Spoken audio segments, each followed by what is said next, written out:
After Ohm's law there comes an important topic that is resistance. तो resistance जो आपके exam में oftenly पूछा जाता है that is resistance in series and resistance in parallel.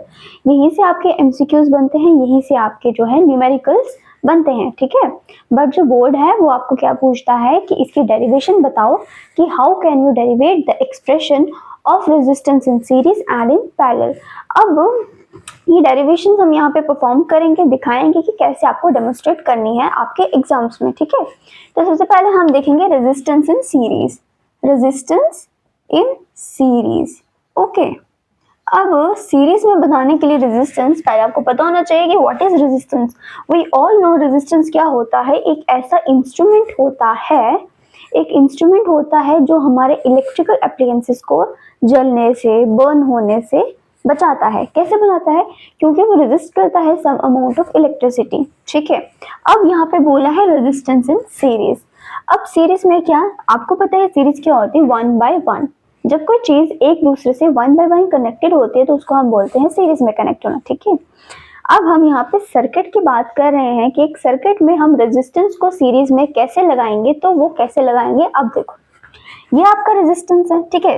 मैं आपको बताती हूँ कि आपने जो डेरिवेशन है वो किस तरह से लिखनी है आपके एग्जाम्स में अगर आपको आती है, ठीक है। सो लुक एट हियर, आपको सबसे पहले क्या करनी है, आपको ड्रॉ करनी है एक फिगर। फिगर ड्रॉ करने के लिए आपको एक सर्किट बनाना है, वायर से सर्किट बनेगा। ये एक रेजिस्टेंस, ठीक है, ये दूसरा रेजिस्टेंस और ये आया तीसरा रेजिस्टेंस, ठीक है। ये कुछ इस तरह से, यहाँ पे आपका आता है एमीटर आता है, यहाँ पे आपकी आ गई बैटरी, ये पॉजिटिव टर्मिनल, ये नेगेटिव, ये पॉजिटिव, ये negative. Then there comes a key, यहाँ पे की आ गई और यहाँ से बंद हो गया। आप चाहो तो वोल्ट मीटर भी लगा सकते हो बट रहने दो, ओके। ये आपका रेजिस्टेंस, ये आपका रेजिस्टेंस, ये आपका रेजिस्टेंस। जब रेजिस्टेंस इस तरह से कनेक्टेड होते हैं तो हम क्या बोलते हैं, रेजिस्टेंस सीरीज में है, ठीक है भाई। ये आपकी बैटरी आ गई पॉजिटिव एंड नेगेटिव, ये की आ गई आपकी, ये एमीटर आ गई, यहाँ पे भी पॉजिटिव नेगेटिव आ गया। ये रेजिस्टेंस आ गया R1, ये आ गया R2 और ये आ गया R3, ठीक है।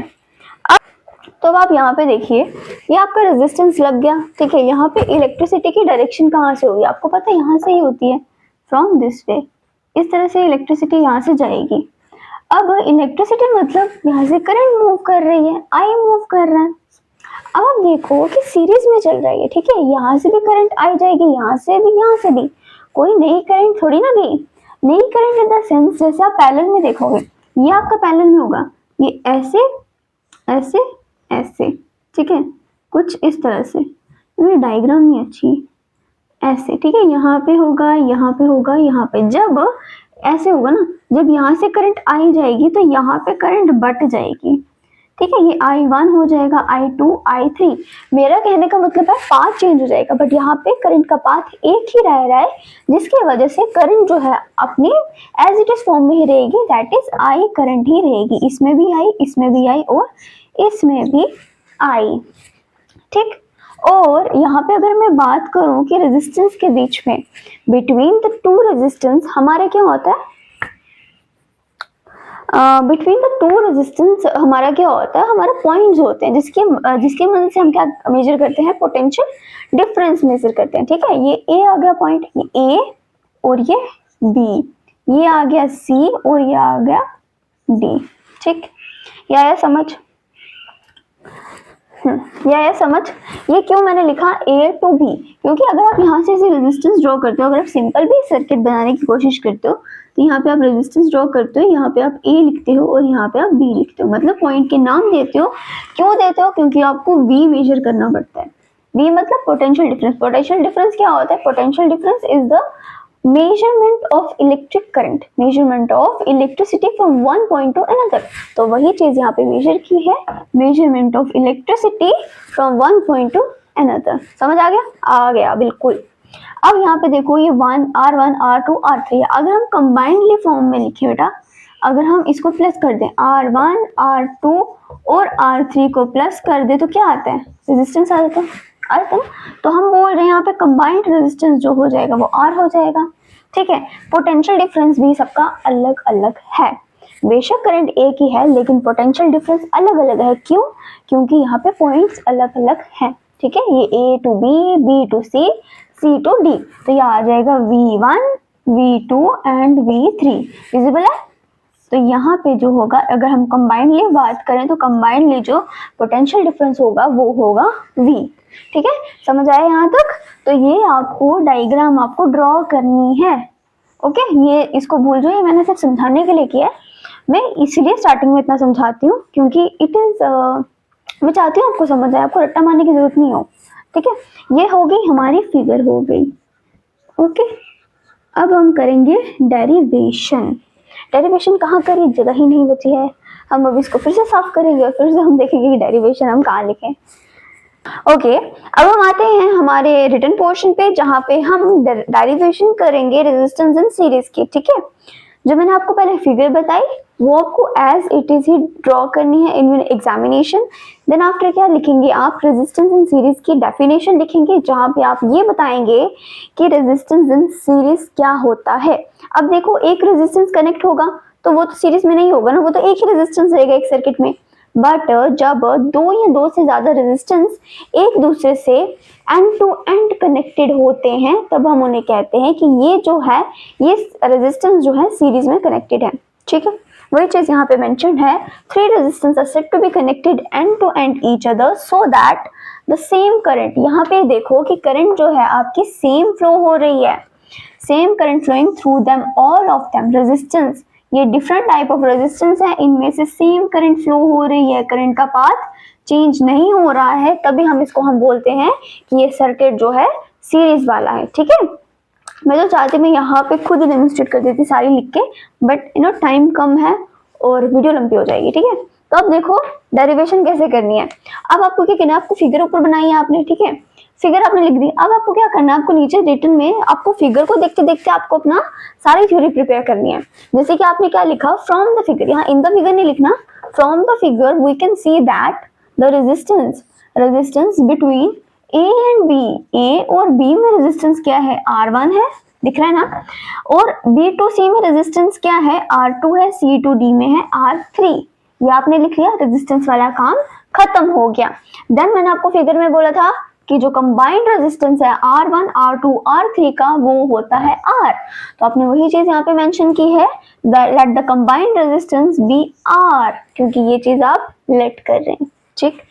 And I be the same current flowing between all of them, all of them कौन, रेजिस्टेंस। I हमने लेट कर दिया, I को हमने डिनोट कर दिया कि ये सेम करंट है जो इन सब के बीच में से जा रही है, ठीक है। इलेक्ट्रिसिटी पढ़ रहे हैं, ओम्स लॉ को छोड़ दें, ऐसा हो सकता है। तो अब यहाँ पे देखो, फ्रॉम द ओम्स लॉ हमने रेजिस्टेंस इन सीरीज की वो निकालनी है, जिसका फॉर्मूला है रेजिस्टेंस इन सीरीज का, वो हमने निकालना है। तो आप यहाँ पे देखो, according to Ohm's law V is equals to IR, this is your Ohm's law, है ना, कि जितनी हम करंट बढ़ाएंगे उतना ही पोटेंशियल डिफरेंस भी इंक्रीज होगा। देख के आए हो मेरी वीडियो मेरी क्या कहीं से भी देखी होगी, पता तो है ना। तो अब ये आ गया। अब देखो बच्चा क्या हो गया, हमने रेजिस्टेंस लिख लिया, कंबाइंड रेजिस्टेंस लिख लिया, I लिख लिया, अब क्या बचा, ये V बच गया पोटेंशियल डिफरेंस, ठीक है। तो हम यहाँ पे लिखते हैं Similarly, the potential difference across all the resistance be V। देखो अब potential difference across all the resistance हमने क्या किया, V, सो इट मींस ये V क्या हो गया हमारा, कंबाइंड पोटेंशियल डिफरेंस हो गया, ठीक है। एज वी नो जैसे कि हमें पता है, हमें क्या पता है बेटा, V is equals to V1 plus V2 plus V3। क्यों पहले भी बताया है कि ये जो है इसका पोटेंशियल डिफरेंस अलग अलग होगा, ठीक है। अब हमने यही चीज यहाँ पे पुट करनी है, ओके। हमने क्या निकालना है, हमने V निकालना है, तो V is equals to IR है राइट। अब V जो है IR के बराबर है, यहाँ पे आप पुट करेंगे। Putting the value of V is equals to IR in equation 1। Equation 1 में आप पुट करते हैं तो यहाँ पे आता है IR। समझ आया मैं क्या बोल रही हूँ, कि ये आपकी रेफरेंस है, आपने यहाँ से निकालनी है रेजिस्टेंस की वैल्यू, ठीक है।